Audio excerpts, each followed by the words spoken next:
We'd like to welcome our third guest on the show today, Miss Susan Colby. We are at Greenwood Pet Camp. Thank you so much for being on our show today. Well, thanks for coming by. Thank you. Tell us a little bit about your business. Our business is boarding and grooming dogs and cats. We've been in business 35 years now, working on 36. In dog years, that's probably 250 or so. Right. So we've been doing this a long time.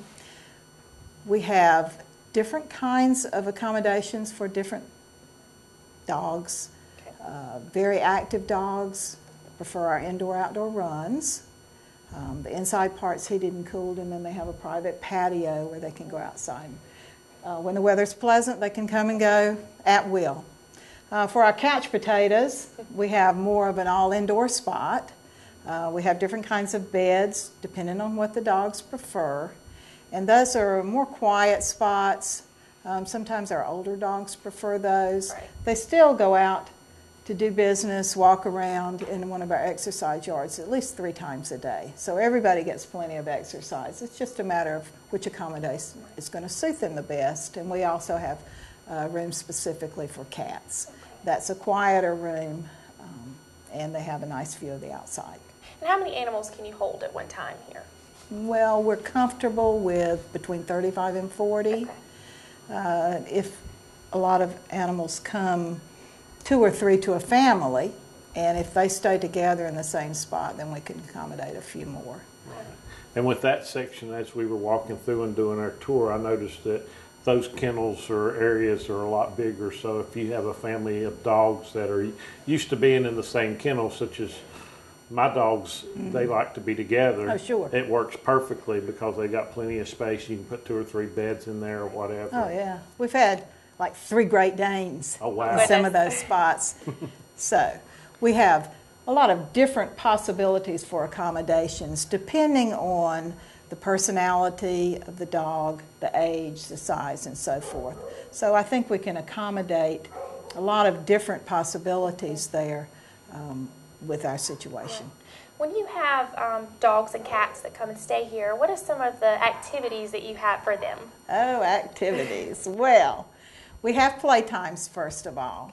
Playtimes are individualized unless the dogs come in a family group or if they're next door neighbors and are accustomed to playing with one another. And then they can go out into one of our big exercise yards.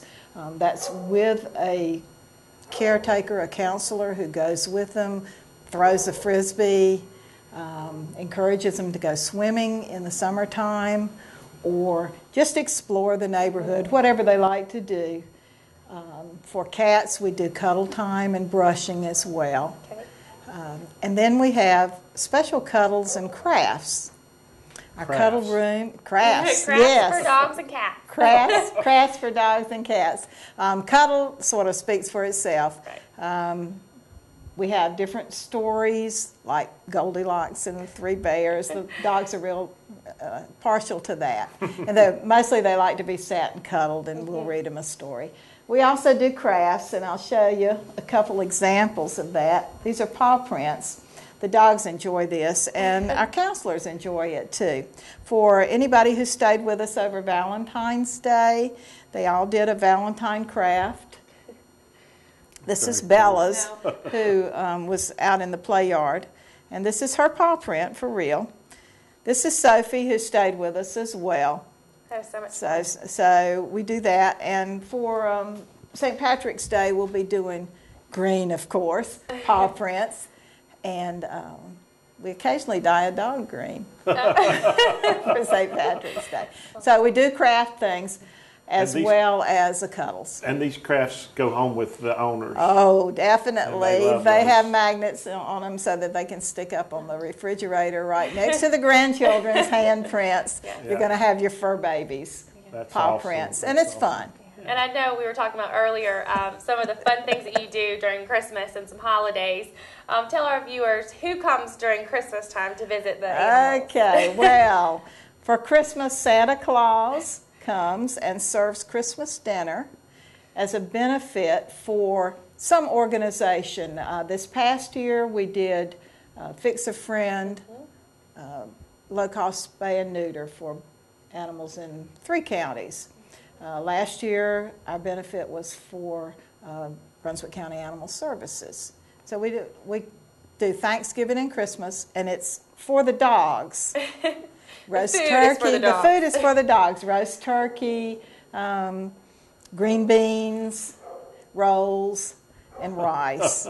And that is in addition to the regular food. Just a spoonful. And that's a lot of fun, too. So now I'm going to ask a quick question about that. If I've had my dog here this summer and you're having that Christmas dinner, can I bring my dog out? Or is that just for strictly for the dogs that are here? It's on Christmas Day. Okay, so it's just for the dogs that you're kenneling. Just for the people that are staying. I understand.